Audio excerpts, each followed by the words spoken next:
Jai Shri Ram. I will read out some proverbs which I have collected from different countries.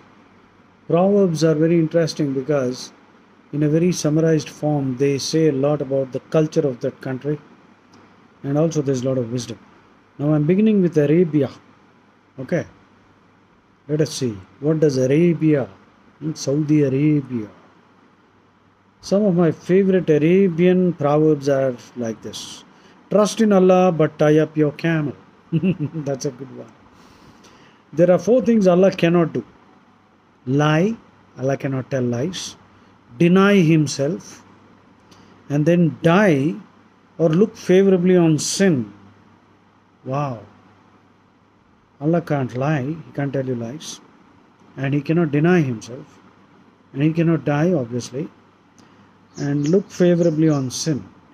Wow, He won't look favorably on sin. That is similar to what we believe in Hinduism. Because in Hinduism, we believe that anything is adharma, and if you indulge in that, the consequences cannot be escaped. So, this is wonderful. Okay. Beauty is power. Arabian proverb. Beauty is power. Wow. Of course, a woman who is very beautiful will have a lot of power. But beauty, I think, can be redefined as great spiritual elegance. Like, for example, the beauty of the Bhagavad Gita. The beauty of the Bhagavad Gita lies in its truth, and its spirituality, and its rationality, and its appeal to intellectual people, people who are intellectual. So I think that is true. Beauty is power. We always were told knowledge is power. Knowledge indeed is power, but knowledge put into action becomes power.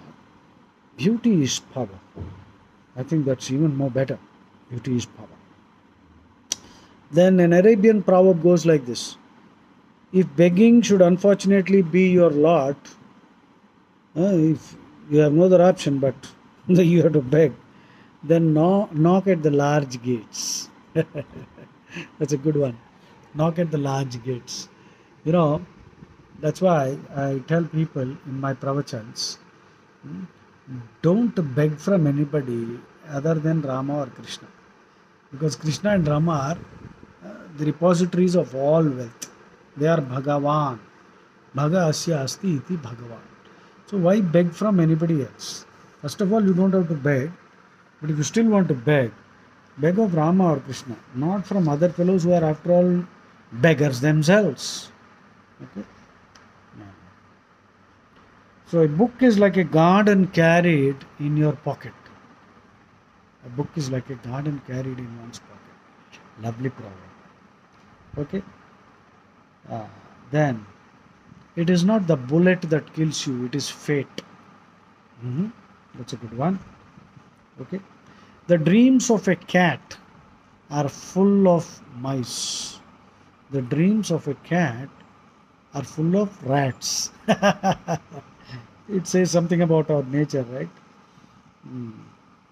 A man who was always complaining was quite rightly sent to hell. And there he landed and he was complaining. He was saying, "Why are you burning damp wood?" So, stop complaining. Learn from every situation and keep moving. Don't be reactive, be proactive. Right? That's a nice proverb. Then, be sure to have a controversial opinion and people will talk about you. Yeah, that's a good one. That's a good one. How can you grab attention? By doing or saying something controversial. Okay, let's see some more. I've collected quite a few from different sources. Every day of your life is a page of your history. Don't forget that. Every day of your life is a page of your history. It's a nice one. Death rides a fast camel. Because they have camels there. That's a good one. Death rides a fast camel. Memento mori. Memento mori is a Latin quote, reminder of death. In my room, I have kept a plastic skull and a plastic skeleton and a snake, a stuffed snake hanging from the ceiling. On the tongue of the snake, I have written death. And on the plastic skull, which is reasonably big, you can buy it in any, medical anatomy. They have these models which are used for teaching. Buy that, please buy that. Get a plastic skull and keep it in your room. And on the skull, forehead, you write memento mori, memento, Latin phrase, reminder of death. This is important because every day I look at that, I feel, okay, this could be my last day. Let me do whatever good I can do. Huh? So don't postpone. You never know when you have to leave. Death rides a fast camel. Lovely. Then another Arabic proverb goes like this: if a dog offers to take you across the river, don't ask if he is suffering from eczema. ఒక కుక్క నిన్ను నది దాటిస్తాను రండి అని అన్ననుకో, నీకు గజ్జుందా అలా అడగకూడదు. Good one. Okay. Doubt is the key to all knowledge. Doubt is the key to all knowledge. But actually in the Holy Quran 5.101, you can please check up. In the Holy Quran 5.101, it says, don't ask questions, because those who ask questions went astray.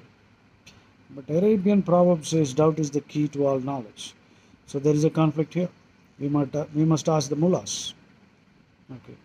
Kiss the hand of your enemy if you cannot chop it off. Wow, this is deception. Again in the Holy Quran I am reminded of 3.28. Holy Quran, check up 3.28. It's called taqiyya. Taqiyya means deception. That means if you cannot kill your enemy, kiss his hand. That's exactly what's being said here. That means if you are not in power and the kafirs are in power, so be nice to them. Be nice to them. And there's another concept called kitman, deliberate, omission, Kitman in English. That means deliberately they will pretend that they don't know when they actually know. And taqiyya is deception, to cheat the enemy. So, well, I think deception is there in all war. So, but then it can be made into a holy command. Apad dharma is there in the Mahabharata. Bhishma talks about apad dharma in emergency situations, right? Where the very survival of everyone is involved. A king cannot have too much concern about ethics, because the state is a very fragile creature. So the king cannot have the luxury of ethics. That is what Chanakya says. And I think it's right. Suppose there is a terrorist who has planted a bomb, and he is a hardcore terrorist and very hardened terrorist, and he will not tell you whatever torture you do, he will not tell you where he has planted the bomb. Now the only way is to torture his children, little children, maybe 4 or 5 year old. Now if you can't do it, you will have to get somebody to do it, because if you don't do it, then the population of the entire city could die, which might include millions of children. So what is better?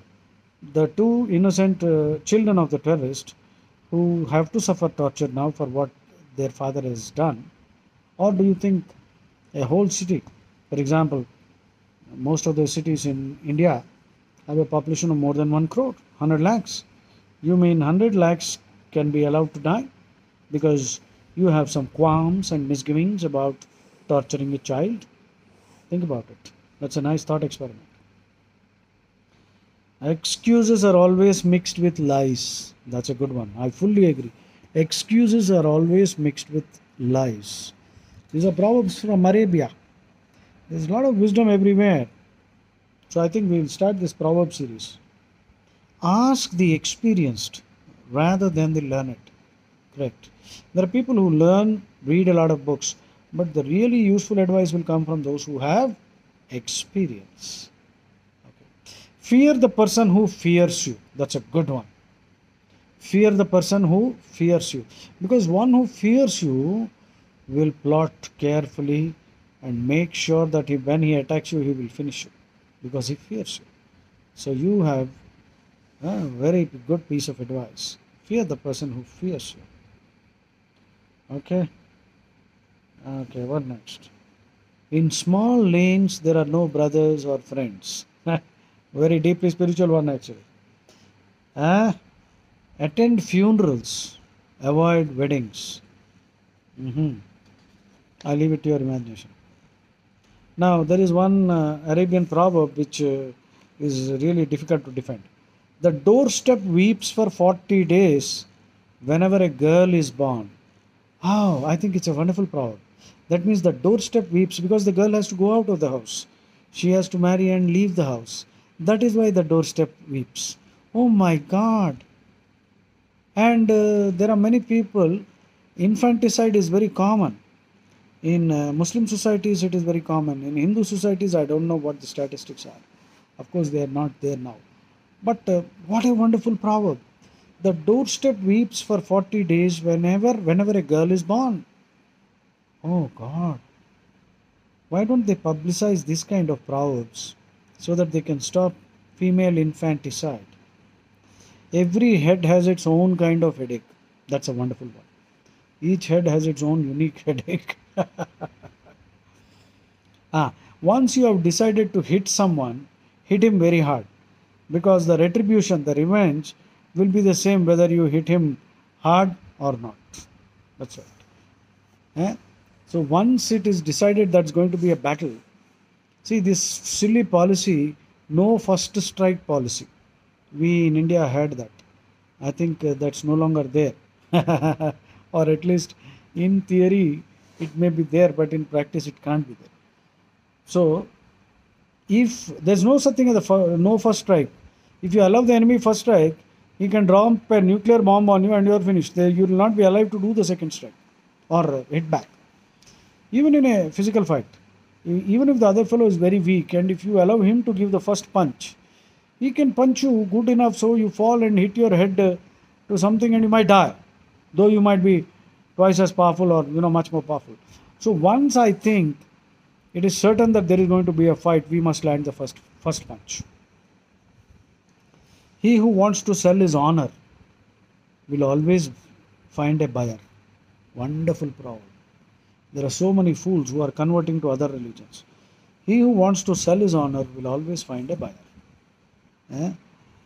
Act like you are an idiot and everyone will respect you.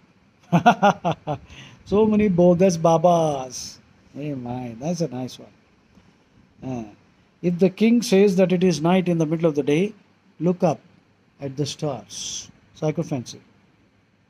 A lazy man will be an astrologer. I like this. I don't believe in astrology. I believe in karma. I believe in working. The liar's mother is a virgin. Now you know where this proverb is going. The liar's mother is a virgin. I don't want to say anything because just think on this. This is a fantastic one. The liar's mother is a virgin. Virgin birth. Okay. Anyway. Love makes a man both blind and deaf.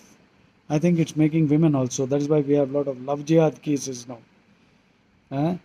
You know a man by the sweat of his brow and the strength of his word. Correct. Pran jai par vachan na jai. That is Sri Rama. That's true.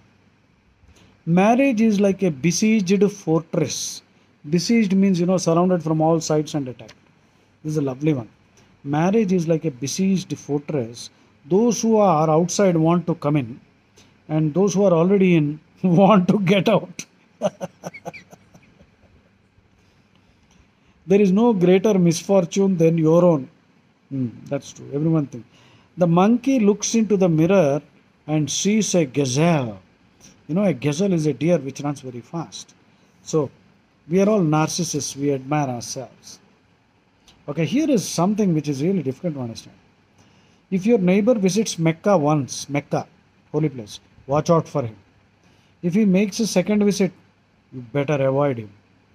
And after the third visit, you better move out to another street. Ghar badal lo. Now I don't know what they are trying to say. And if you want to hit your mother-in-law, be sure to split her head.